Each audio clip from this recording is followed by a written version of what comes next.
मैं हूँ वाजे नवाज ढोल और आप देख रहे हैं सांवल नेटवर्क। पाकिस्तान में सियासी जमात का क़याम तो कदरे आसान है, लेकिन उसकी अवामी सतह पर पजीराई बहुत कठिन मरहला है। इस वजह से कई सियासी जमातें कायम तो हुईं, मगर वक्त के साथ ये पार्टियाँ तांगा पार्टी बन गईं। रियासत की मुक़्तदर क़ुव्वतों ने हर दौर में किंग पार्टी के नाम से सियासी निज़ाम में तब्दीली का नारा तो लगवाया, मगर ये इनकलाब अवामी सतह पर पजीराई हासिल न कर सका। इस वक्त इलेक्शन कमीशन की वेबसाइट पर 175 सियासी जमातें रजिस्टर्ड हैं। गुज़िश्ता दिनों लाहौर के एक 5 स्टार होटल में एक नई सियासी जमात का जन्म हुआ। इससे कबल 1997 यानी 1997 में भी इसी 5 स्टार होटल के इसी हाल में साबिक सदर फ़ारूक अहमद ख़ान लगारी ने मिल्लत पार्टी की बुनियाद रखी। इत्तेफाक से आज इस्तेकाम पार्टी भी इसी 5 स्टार होटल के उसी हाल में अनाउंस की गई और आज यही पार्टी किंग पार्टी बनने का नारा लगा रही है। इसी हवाले से आज हमारे साथ प्रोग्राम तज्ज़िया में मौजूद हैं साहिबजादा मोहम्मद हफीजुल्लाह शाह हाशमी साहब। हाशमी साहब, आपको प्रोग्राम में खुशामदीद कहते हैं। ये बताइएगा कि कौन सी पार्टी किंग पार्टी बनने जा रही है, और इलेक्शन के हवाले से भी मौलाना फजलुर रहमान का एक अहम बयान सामने आया है, तो उस बयान की अहमियत और मौजूदा जो सिनेरियो बन रहा है KPK में, उसको आप किस नज़र से देखते हैं? बिस्मिल्लाहिर्रहमानिर्रहीम। वाजिद भाई बहुत शुक्रिया। असल में पाकिस्तान में जो किंग पार्टी है वो हर दौर में बनाई गई, हर दौर में उसी को इक़्तिदार में लाया गया। इस दफ़ा इस्तेकाम पाकिस्तान पार्टी को किंग पार्टी के तौर पर लाया गया, मगर कामयाबी हासिल ना हुई। फिर मजबूरन मुस्लिम लीग नून को ही किंग पार्टी का रूप देकर दोबारा उसे इक़्तिदार में लाने के लिए पालिश की जा रही है। दीगर जो छोटी छोटी पार्टियां हैं उन्हें भी शामिल किया जा रहा है और इस्तेकाम पार्टी को मुस्लिम लीग नून की बी टीम के तौर पर इस्तेमाल किया जा रहा है। और जहाँ तक आपने दूसरी बात की है, मौलाना फजलुर रहमान साहब का ये अंदेशा है कि एक तो जो 8 फरवरी है उसमें मौसम इतना सख्त होगा कि बाज़ पाकिस्तान के इलाके ख़ुसूसन खैबर पख्तूनख्वा में जो पहाड़ी इलाका जात हैं उनमें वाटर शायद सर्दी की वजह से न निकल सके। दूसरी जो सूरत हाल है मुल्क में और ख़ुसूसन खैबर पख्तूनख्वा में, वो दहशत गर्दी की एक लहर की लपेट में आ चुके हैं।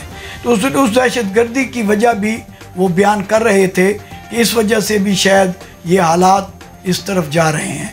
और मैं ये भी समझता हूँ, जैसा कि सुप्रीम कोर्ट ने एक वाज़ेह ऐलान किया कि किसी सोशल मीडिया पर, इलेक्ट्रॉनिक मीडिया पर, प्रिंट मीडिया पर या कोई भी ऐसी बात न की जाए जिसमें ये अभाम पैदा हो कि इलेक्शन 8 फरवरी को नहीं होंगे। लिहाजा हम भी ये समझते हैं कि उनकी ये बात जो एक मोहर सुप्रीम कोर्ट की लग चुकी है, तो लिहाजा 8 फरवरी को ही इलेक्शन होने चाहिए, क्योंकि 8 फरवरी भी बहुत लेट है। इससे कबल इलेक्शन की डेट पहले भी होनी चाहिए थी, लेकिन हालात की वजह से 8 फरवरी की डेट दी गई है। लेकिन मुल्की हालात जो पैदा हो रहे हैं, एक जमात को जो बिल्कुल साइड पे दीवार के साथ लगाया जा रहा है, और फिर जो और दीगर जमातें हैं उनमें भी कोई आप देख रहे हैं कि इलेक्शन मुहिम का आगाज़ उस तरह नहीं हो सका जिस तरह होना चाहिए था। एक पीपल्स पार्टी बिलावल भुट्टो कहीं ना कहीं जलसे कर रहे हैं। मियां नवाज शरीफ के आने के बाद जो पहला जलसा हुआ था, उसके बाद ताहाल कोई ऐसा प्रोग्राम मंजर आम पर नहीं आया।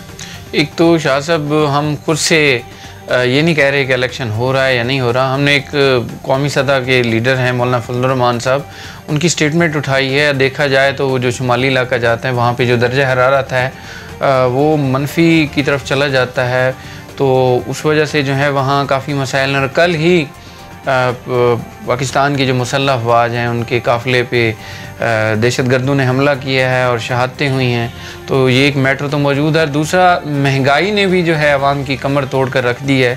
महंगाई की वजह से भी अब आवाम की जो साबका जो इलेक्शंस होते थे बड़ी दिलचस्पी होती थी, अब इलेक्शन की वो गहमा गहमी या दिलचस्पी नहीं रही। चलिए, ये तो एक मैटर चल ही रहा है। डिस्ट्रिक्ट बखर में इस वक्त जो है ज़िलाई सियासत में बड़ी गहमा गहमी है, बड़े इत्तेहाद बन रहे हैं, रवाबित हो रहे हैं। ख़ास तौर पे जो कलूर कोट है या फिर जो हमारे PP 92-93 है, यहाँ पे जो सियासी हालात हैं वो तब्दील हो रहे हैं। मलिक अंसर इकबाल चीना के बारे में भी चल रहा है कि उसने जो एक ग्रुप बना हुआ था, उनका व्हाट्सएप ग्रुप MPA का बना हुआ था, तो वो भी लेफ़्ट कर दिया है और वहाँ भी कोई ऐसा लावा पक रहा है। तो आपके पास क्या इतलात हैं? वाजिद भाई, जहाँ तक मकामी सियासत का ताल्लुक़ है, ये भी जिस तरह मैंने कौमी सियासत की आपको बात की है, मकामी सियासत के हवाले से दो बड़े ग्रुप हैं।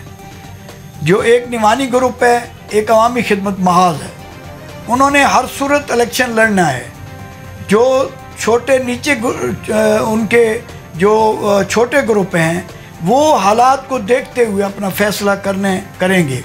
जिस तरह तहरीक इंसाफ के जो टिकट पर इलेक्शन लड़ना चाहता है, वो देख रहे हैं कि तहरीक इंसाफ क्या इलेक्शन में हिस्सा लेगी और क्या सूरत हाल होगी। इसी तरह कुछ लोग इस इंतज़ार में हैं कि हमें शायद जो किंग पार्टी बने उसका टिकट मिले और हम इक़्तिदार हासिल कर लें। लेकिन जो दो बड़े ग्रुप हैं, उन्हें इक़्तिदार मिले या न मिले, कामयाब हों या ना हों, उन्होंने इलेक्शन लड़ना है। इसी तरह अमीर मोहम्मद ख़ान के बारे में जो सोशल मीडिया पर और दीगर अफवाहें गर्दिश करती रहीं कि वो मुस्लिम लीग में और खनान खैर ग्रुप के साथ जा रहा है, मेरी जो मालूमात हैं कि वो तीनों सनाउल्लाह मस्ती खैर, अमीर मोहम्मद ख़ान और इरफानुल्लाह नियाज़ी, वो इकट्ठे ही एक पैनल में खड़े हैं। यानी अगर तहरीक इंसाफ की तरफ से मस्ती खैल और इरफानुल्लाह को टिकट न मिल सके और इलेक्शन न लड़ सके, तो वो आज़ाद हैसियत से अवामी खिदमत महाज के प्लेटफार्म से इलेक्शन लड़ना चाहते हैं। उनकी तमाम तर जो मामलात हैं अमीर मोहम्मद के, वो मलिक ज़फ़र अब्बास चीना के साथ मुंसलिक हैं कि अगर मलिक ज़फ़र टिकट लेने का तो मैं भी लूँगा, अगर वो आज़ाद लड़ेगा तो मैं भी आज़ाद लड़ूँगा। लेकिन मेरा जो ग्रुप है उस तरफ वही मस्ती खैल ग्रुप है, जो NA 91 और PP 99 से अमीर मोहम्मद ख़ान और 90 से इरफानुल्लाह नियाज़ी। अब जो बकर की सूरत हाल है कि मियाँ साहबान की ख्वाहिश पर ढांडलों ने मियाँ शहबाज शरीफ से मुलाकात की, और जबकि मियाँ नवाज़ शरीफ से आज मुलाकात मुतवक्के थी, मगर मियाँ नवाज़ शरीफ साहब अपनी मसरूफियात की वजह से इस्लामाबाद थे, लिहाजा लाहौर में ढांडला बरादरान की मुलाकात न हो सकी। लेकिन ढांडला बरादरान वो भी ख्वाहिशमंद हैं कि हम आज़ाद इलेक्शन लड़ें। इन चारों सीटों पर वो आज़ाद उम्मीदवार ही मैदान में उतारना चाहते हैं। उन्होंने मुस्लिम लीग का टिकट ही अप्लाई नहीं किया था।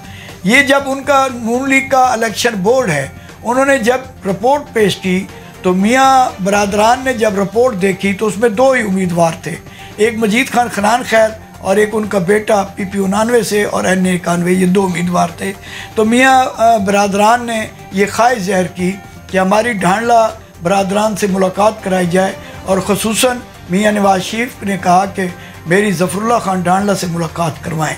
उनकी ख्वाहिश पर मुलाकात हुई, जिसमें मेरी जो मालूमात हैं कि ढांडला दोनों बरादरान ने उन्हें इस कायल करने की यही कोशिश की कि हमें आज़ाद हैसियत से इलेक्शन लड़ने की इजाज़त दी जाए, ज़िला को ओपन किया जाए। क्योंकि एक चीज़ जो मैं पहले भी कह चुका हूँ कि इस्तेकाम पार्टी जो कि नून लीग की B टीम है, और उसके साथ सीट एडजस्टमेंट भी करनी है। यानी कि निवानी ग्रुप और अवामी खिदमत महाज दो अलग-अलग ग्रुप हैं जिन्होंने के पैनल मुकम्मल हैं। और इससे कबल जब सईद अकबर ख़ान से किसी ज़राए से बात हुई तो पता चला कि उन्होंने कहा हमारा पैनल मुकम्मल है। हाँ, अगर मस्ती खैल, हसन खैल या खनान खैल ने इलेक्शन हमारे नीचे लड़ना है तो हम PP 99 दे सकते हैं, बाकी हर जगह हमारा पैनल मुकम्मल है। और इसी तरह अवामी खिदमत महाज ने भी साथ के साथ उम्मीदवार मैदान में उतारने का अंदिया दे दिया है कि हमारे साथ के उम्मीदवार हैं, हम भी एडजस्टमेंट नहीं कर सकते। लिहाजा ये बेहतर होगा कि ओपन ज़िला को छोड़ दिया जाए और जो जीते उससे आप ले लें और हम पर एतमाद करें और हम आपके साथ आने को तैयार हैं। शासिब खनान खेल और हसन खेली इत्तेहाद के हवाले से भी बाज़गश चल रही है। उनके मुज़ाकरात हो रहे हैं क्योंकि वो करीबी रिश्तेदार हैं। जो हसन खैल और खनान खैल हैं उनके जब घरों के पर्दे ही नहीं हैं और वो बहुत करीबी रिश्तेदार हैं। और पहले यहाँ सियासत भी हसन खैलियों की हुआ करती थी। आपको शायद याद होगा कि ताज मोहम्मद ख़ान यहाँ से MPA बना करते थे खलूर कोर्ट से। तो इस तरह चूँकि उन करीब अजीज़दारी भी है तो उनके मुज़ाकरात हो रहे हैं। अब किस हद तक, चूँकि सियासत में कोई बात हरफ आखिर नहीं होती, किस हद तक वो कामयाब होते हैं, किस हद तक नाकाम होते हैं, ये वक्त बताएगा। नाज़रीन, एक तो बखर के 3 सूबाई और एक जो कौमी असम्बली का हल्का है, इनको ओपन करने के हवाले से हम 3-4 रोज़ कबल ही ये ब्रेकिंग न्यूज़ सांवल नेटवर्क के फोरम से दे चुके हैं और ये खबर हफीजुल्लाह शाह साहब ने ब्रेक की थी। ये बहुत अहम सवाल है क्योंकि इस्तेकाम पाकिस्तान पार्टी, जैसा कि महबूब साहब फरमा रहे थे कि मुस्लिम लीग की बी टीम है और उसके बानियान में सईद अकबर खान निवानी शामिल हैं और वो इसीलिए मुतमईन हैं, उन्हें पता है कि मुस्लिम लीग नून हो या इस्तेकाम पाकिस्तान पार्टी, तो हमें एडजस्टमेंट लाजमी करनी है उन्होंने। तो उस सूरत हाल पर काफ़ी दिनों से लाहौर में मीटिंगें हो रही थी और मेरी जो ताज़ा तरीन इत्तला है उसके मुताबिक ये जो 4 हल्के हैं इन्हें ओपन कर दिया गया है, जिनमें एक MNA का बखर का हल्का और 3 सूबाई हल्के हैं। ये चूँकि ज़ाहिर है इस्तेकाम पाकिस्तान पार्टी के साथ निवानी है, दूसरी तरफ ढांढले हैं, तो उन्होंने इन्होंने भी यही मशवरा दिया है और जो उनकी आला क़यादत है वो भी यही फ़ैसला करने पर मजबूर हो गए हैं और हो सकता है कि आज शाम तक ये फ़ैसला अनाउंस भी हो जाए कि ये ओपन रखे जाएंगे। और ख्वाहिश भी यही थी निवानी ग्रुप की भी और ढांडला ग्रुप की, दोनों की ये ख्वाहिश थी कि हम आज़ाद इलेक्शन लड़ें। इस तरह उनकी ख्वाहिश भी पूरी हो सकती है और हल्के भी ओपन हो सकते हैं। यकीनन आपको याद होगा ये। और शाह साहब, एक और बड़ा सेंसिटिव इशू है कि छोटे बच्चे जो कि 18 साल से कम उम्र के हैं तो उन पे FIR दी जा रही हैं मोटरसाइकिल बग़ैर नंबर प्लेट या लाइसेंस ना होने पे। तो उन बच्चों का मुस्तकबिल क्या होगा जो अभी 9वीं में हैं, 8वीं क्लास में हैं, तो उन पे FIR हो रही हैं। तो ये क्या हो रहा है और ये FIR ही क्या ये बग़ैर नंबर प्लेट का इलाज है? वाजिद भाई, एक अहम मसले की तरफ आपने तवज्जो मबसूल करवाई है और ये हुकूमत पंजाब हो या महकमा पुलिस, उनका गलत इक़दाम है कि बच्चों के पे पर्चे दे देने और उनको ये बावर कराना कि आप किसी ऐसे मसले में आ गए हैं कि जो आपने बहुत बड़ा जुर्म किया है। इसमें कोई शक नहीं कि ये रुकावट होनी चाहिए कि 18 साल से कम उम्र बच्चे या बग़ैर लाइसेंस के जो लोग मोटरसाइकिल चला रहे हैं उनका लाइसेंस बनवाना चाहिए और उन्हें इस तरह मोटिवेट करना चाहिए। ये शऊर देने की बात है, न कि उन पर FIR करने की बात है। FIR और मुकदमात आगे चलकर उन बच्चों के जहन में एक खलफशार पैदा करेंगी जो कि हमारे लिए बेहतर नहीं होगा। वैसे मेरे इल्म में आया है, मुकम्मल कन्फर्म तो नहीं, कि हाई कोर्ट ने भी एक्शन लेते हुए इस बात पे पाबंदी आयद कर दी है कि आइंदा बच्चों पर FIR ना दी जाए, उन्हें सिर्फ थाने ले जाया जाए और शख्सी ज़मानत लेकर और उन्हें रिहा कर दिया जाए। ये किस हद तक हकीकत है ये भी देख लेते हैं। और मैं ये हुकूमत पंजाब और महकमा पुलिस से गुजारिश करूँगा कि बच्चों पर ये जो FIR देना है या ये जो आप पकड़े मोटरसाइकिल को और आप जुर्माना करें, इब्तदाई तौर पर आप उन्हें जुर्माना करें या जो वालिदैन हैं और फिर उनके बुजुर्गों का कसूर है कि जो उन्हें मोटरसाइकिल चलाने की इजाज़त देते हैं और न कि उन बच्चों का कसूर है। लिहाजा ये चीज़ हमारे बच्चों के मुस्तकबिल के लिए बेहतर नहीं है, इसकी रोकथाम बहुत ज़रूरी है।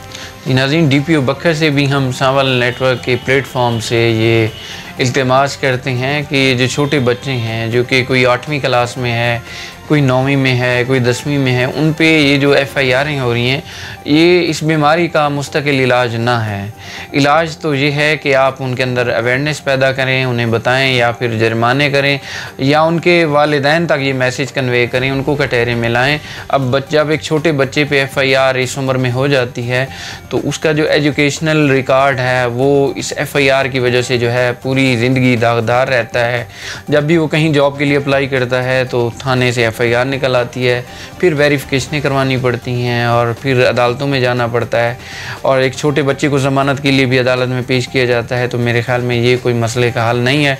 उम्मीद है DPO बखर साहब जो है इस हवाले से ज़रूर कोई स्ट्रेटजी बनाएंगे।